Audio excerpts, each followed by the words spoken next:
Originaire des mines du Pakistan, ce joli sel rose qu'on appelle sel d'Himalaya est prélevé manuellement et sans raffinage. Il est naturellement purifié par les eaux de ruissellement et il est abrité de toute pollution et activité humaine. Sa richesse minérale en fait un sel naturel idéal pour sa consommation mais aussi pour des usages en santé naturelle. Alors le sel est à la base un élément conservateur et désinfectant, on le sait bien.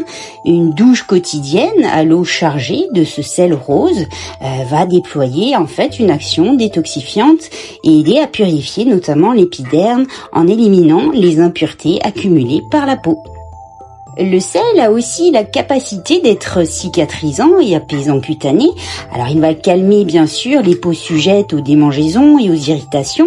Et puis par ses propriétés anti-inflammatoires, antiseptiques, apaisantes, le sel rose de l'Himalaya peut être un excellent complément naturel pour soulager tout ce qui va être eczéma, psoriasis, en réduisant les rougeurs, les démangeaisons et à aider à décoller les squames doucement par son pouvoir amollissant.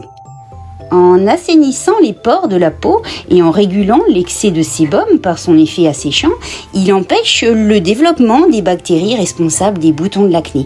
Sur la peau sèche, par exemple, et rugueuse, il va stimuler la régénération des cellules et aide la peau ainsi à mieux retenir l'hydratation. Il va désinfecter les plaies, bien sûr, et accélérer la cicatrisation. Très reminéralisant, notamment par ses ions magnésium, fer ou potassium encore. En douche, en fait, il va aider à détendre les muscles et purifier la peau. Et c'est aussi idéal pour les cheveux.